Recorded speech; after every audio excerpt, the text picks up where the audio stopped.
Vou contar uma história curiosa para vocês de propriedade intelectual, mas curiosa também pela forma como a empresa resolveu lidar com a situação. Já deve ter passado por isso. Tu olha para um tênis, para uma mochila, para uma jaqueta e percebe ali um velcro, sabe? Que fecha. Só que tem um detalhe. Velcro não é o nome do produto. Velcro é uma marca.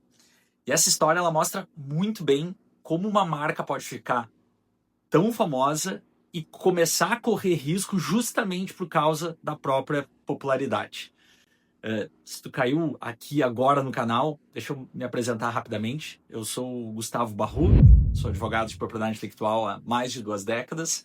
E aqui no canal eu gosto de mostrar justamente isso, como marcas, patentes e outros ativos de propriedade intelectual impactam diretamente os negócios. Então, se esse tipo de conteúdo te interessa, já aproveita, curte o vídeo, segue o canal, porque eu sempre trago histórias e casos reais que ajudam a entender esse universo tão importante para as empresas. Mas, voltando então para a história da Velcro, a origem dessa invenção, né? Tudo começou lá nos anos 40, um engenheiro suíço estava caminhando com um cachorro e percebeu várias sementes. Aquelas sementes que grudam na roupa, ficam presas nos tecidos. Ele foi investigar aquilo no microscópio e percebeu que aquelas sementes tinham pequenos ganchos que se prendiam nas fibras do tecido. E ali nasceu a ideia do velcro. Ele criou um sistema, eu usando velcro como sinônimo do produto. Daí ele criou um sistema baseado então em ganchos e laços que, quando pressionados, se prendem, quando puxados, se solta. Esse sistema ficou conhecido como Hook and Loop. A tecnologia foi patenteada, posteriormente foi explorada comercialmente pela empresa, que veio a dar o nome de velcro. E aqui entra o primeiro ponto importante de propriedade intelectual. A empresa tinha uma patente sobre esse sistema de gancho. A patente garante exclusividade para explorar comercialmente essa invenção. Então, durante aquele tempo, outras empresas não podiam simplesmente copiar e produzir a mesma tecnologia. Isso permitiu que a empresa se desenvolvesse no mercado, criasse aplicações para o produto e que consolidou um negócio global. Mas as patentes têm um prazo. Então, depois de 20 anos, normalmente 15 a 20 anos, elas expiram. E quando a patente expira, aquela tecnologia entra em domínio público. Então, qualquer empresa pode começar a usar, e isso aconteceu com o sistema da Velcro. Só que aí surge um problema curioso, né? Outras empresas começaram a fabricar produtos com o mesmo sistema de gancho e laço, o que era totalmente legítimo, mas essas empresas começaram a fazer outra coisa. Elas passaram a chamar qualquer fecho de velcro, independente de quem criou.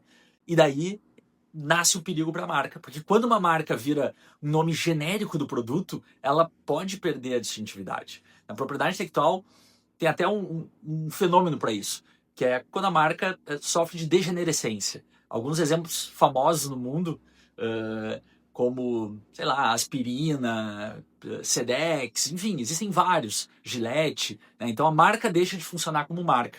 E, obviamente, nenhuma empresa quer que isso aconteça, né? Então, qual foi a reação da empresa? Os advogados da Velcro começaram a enfrentar um desafio e buscar soluções.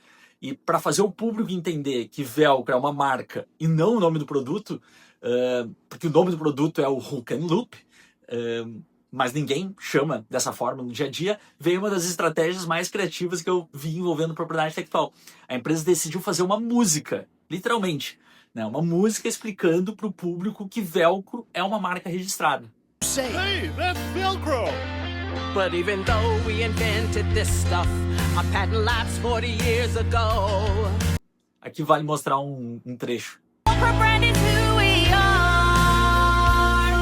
A ideia era educar o mercado de uma forma leve, bem-humorada. Então, eles mesmos brincam com essa situação, porque os próprios funcionários da empresa sabem que no dia a dia todo mundo fala Velcro. This is called hook and loop. This part's a hook, this part's a loop. You call it Velcro, but we're begging you. This is f***ing hook and loop. A mensagem é basicamente essa. Tu pode chamar de hook and loop, fecho de gancho e laço, fecho aderente, mas não pode chamar de Velcro, porque Velcro é a marca, é a própria marca da empresa. E o mais interessante é que isso não é só marketing, isso é estratégia de proteção de marca. Porque as empresas precisam constantemente reforçar que as suas marcas são identificadores de origem. Elas indicam quem está por trás daquele produto ou serviço. A lição de propriedade intelectual desse caso, ela é super interessante. Quando uma marca se torna extremamente popular, ela ganha valor, mas ao mesmo tempo ela pode correr o risco de virar um nome genérico do produto.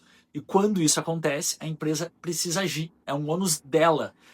Às vezes com medidas jurídicas, às vezes com comunicação, às vezes com campanhas educativas. No caso da Velcro, eles escolheram um caminho criativo, transformar o problema em uma música. Então, qual é a conclusão desse caso? Da próxima vez que tu olhar para um desses fechos de tênis, em uma mochila, em uma roupa, lembrar que aquilo não é Velcro. Velcro é uma marca. Aquilo é uma tecnologia e por trás dela existe toda uma história de invenção, de patente, de estratégia de marca, de proteção de propriedade intelectual. E esse tipo de história mostra muito bem o que eu sempre digo aqui, que propriedade intelectual não é só lei, ela também é negócio, ela é estratégia, ela é comunicação. Tá? Então, propriedade intelectual tem sim que estar no dia a dia da empresa, não só do jurídico, do marketing, do desenvolvimento de produto, das estratégias de comunicação, das estratégias de negócio.